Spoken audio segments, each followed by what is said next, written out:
Capítulo 20. As aventuras de Lorraine. Lorraine Wade levantou-se e acendeu a luz. Faltavam exatamente 10 para 1. Tinha se deitado cedo, às 9h30. Possuía a rara habilidade de poder acordar a hora que queria, de modo que já conseguirá desfrutar de um longo sono reparador. 2 cães dormiam com ela no quarto. Um deles ergueu a cabeça, olhando-a com curiosidade. Quieto, Lurcher, disse Lorraine, e o enorme animal tornou a baixar obediente a cabeça, observando-a por entre as pestanas felpudas. Era verdade que Bundle já havia duvidado uma vez da submissão de Lorraine Wade, mas fora uma suspeita rápida, que logo passou. Lorraine sempre se mostrava tão sensata, tão disposta a permanecer alheia a tudo. E, no entanto, quem examinasse atentamente o rosto dela, veria força de caráter no queixinho resoluto e nos lábios apertados com firmeza. Lorraine vestiu um costume de mescla, pôs no bolso uma lanterna elétrica, depois abriu a gaveta do toucador e tirou uma pequena pistola de cabo de marfim que parecia quase de brinquedo. Tinha-a comprado na véspera no Harrods e estava muito satisfeita com ela. Lançou um último olhar em torno, verificando se não havia esquecido nada. Nesse instante o enorme cão se ergueu e aproximou-se dela, encarando-a com olhos implorantes e sacudindo o rabo. Lorraine balançou a cabeça. Não, Lurcher. Nada disso. Você não pode ir junto. Tem que ficar aqui e se comportar direito.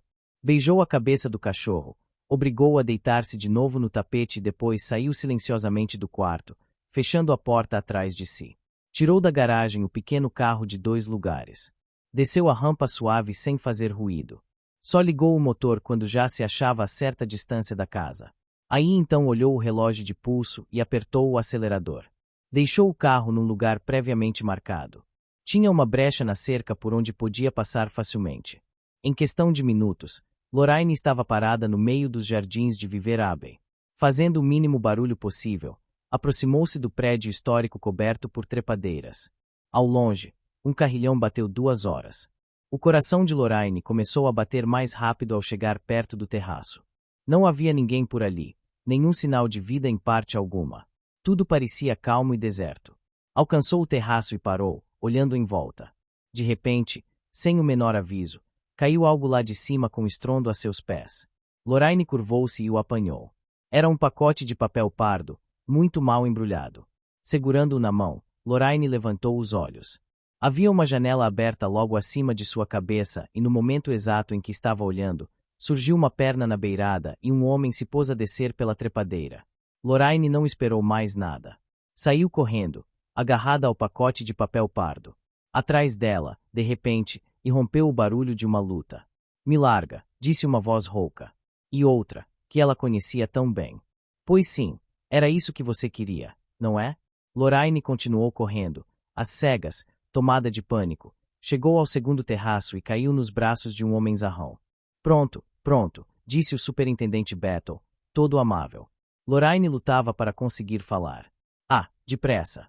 Depressa. Eles estão se matando. Depressa, por favor. Ouviu-se o disparo seco de um tiro de revólver, seguido de outro. Battle saiu correndo. Lorraine foi atrás. Chegaram à porta da biblioteca. Estava aberta. Battle curvou-se e acendeu uma lanterna. Lorraine se aproximou e espiou por cima do ombro dele.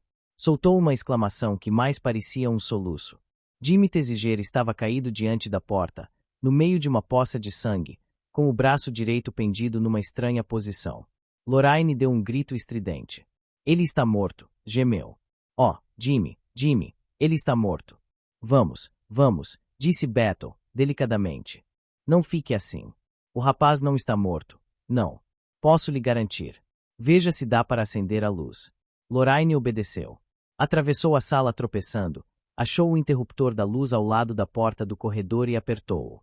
A biblioteca ficou toda iluminada. O superintendente suspirou, aliviado. Não foi nada. Ele está apenas ferido no braço direito. Desmaiou por causa da perda de sangue. Ajude-me a levantá-lo.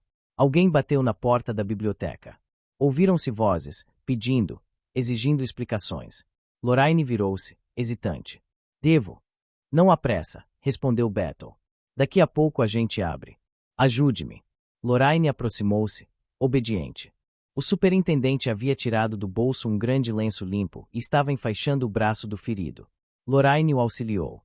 Ele vai ficar bom, disse Battle. Não se preocupe. Essa rapaziada tem fôlego de gato. E não foi só a perda de sangue que o pôs fora de combate. Deve ter batido com a cabeça quando caiu no chão. Do lado de fora, as batidas na porta aumentavam cada vez mais. A voz de George Lomax, em brados furiosos, chegava bem nítida. Quem está aí? Abra imediatamente esta porta. O superintendente Battle suspirou. Acho que teremos que abrir, disse. É pena. Olhou em torno, para ver o que tinha acontecido. Uma pistola automática estava caída perto de Jimmy. Battle pegou-a com cuidado, segurando-a com toda a delicadeza, e examinou-a, resmungou qualquer coisa e largou-a em cima da mesa. Depois atravessou a sala e tirou o trinco da porta. Várias pessoas quase caíram dentro da biblioteca. Todas, praticamente, disseram alguma coisa na mesma hora. George Lomax, tartamudeando palavras renitentes que se recusavam a sair com suficiente fluência, exclamou. O que significa isto? Ah, é o senhor, superintendente. Que foi que houve? Escute aqui, o que aconteceu? Meu Deus, disse Bill Eversleigh. O Jimmy. E olhou fixamente para o vulto inerte caído no chão. Lady Coot, vestida com um deslumbrante roupão roxo, deu um grito. Pobre rapaz. E passou como um raio por Battle para se curvar de um modo maternal sobre o prostrado Jimmy. Lorraine! Exclamou Bundle. Gotin e Mel. Disse Herberard, e outras expressões do mesmo gênero. Meu Deus, que negócio é esse? Perguntou Sir Stanley Digby. Olha só quanto sangue, disse uma criada, com um grito de emoção e prazer. Minha nossa! Exclamou um lacaio. E o mordomo, de um jeito muito mais corajoso do que se poderia notar minutos antes. Ora essa, vamos parar com isto. Fazendo debandar a criadagem. Não seria melhor pedir que algumas pessoas se retirassem? Sugeriu o eficiente Mr. Rupert Bateman a George. Aí então todos tomaram fôlego. Incrível! Exclamou George Lomax. Que aconteceu, Battle? Um olhar de Battle fez George recobrar a serenidade habitual. Agora vamos, disse, aproximando-se da porta. Todo mundo volte para seus quartos, por favor.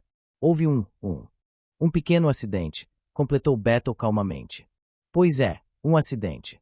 Ficaria muito grato se todos fossem se deitar. Mas ninguém se mostrava disposto a atender o pedido. Lady Coot, por favor. Pobre rapaz, disse Lady Coot, sempre maternal. Levantou-se com grande relutância da posição ajoelhada em que estava. E no mesmo instante Jimmy se mexeu e ergueu o corpo. Olá, disse com dificuldade. Que foi que houve? Olhou em torno, estonteado, e depois compreendeu a situação. Vocês pegaram ele? Perguntou, ansioso. Ele quem? O sujeito que desceu pela trepadeira. Eu estava ali, perto da porta. Me joguei em cima dele e não paramos mais de... Um desses terríveis arrombadores de casas, comentou Lady Coot. Pobre rapaz. Jimmy continuou olhando em torno. Escutem aqui. Tenho impressão de que nós deixamos tudo revirado. O cara era forte como um touro e saímos praticamente aos trambolhões por aí. O estado da sala era um atestado vivo dessa declaração. Tudo o que havia de leve e quebrável num raio de 4 metros, e podia ficar danificado, estava danificado. E aí, que aconteceu? Jimmy, porém, andava à procura de algo. Onde está o Leopoldo? O orgulho das automáticas de cano azul. Battle indicou a pistola em cima da mesa. Isso é seu, Mr. Tesiger. Exato. É o pequeno Leopoldo. Quantos tiros foram disparados? Apenas um. Jimmy fez uma careta. Estou decepcionado com Leopoldo, murmurou.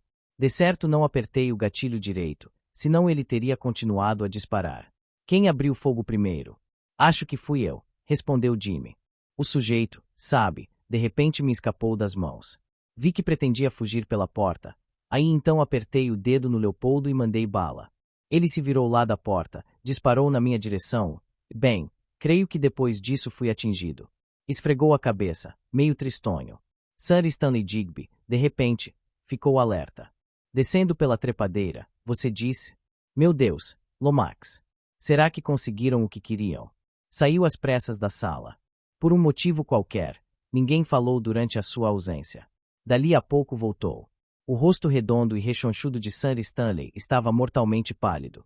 Meu Deus, Battle, disse. Eles conseguiram. Horror que está ferrado no sono. Tenho a impressão de que narcotizado. Não pude acordá-lo. E os papéis sumiram.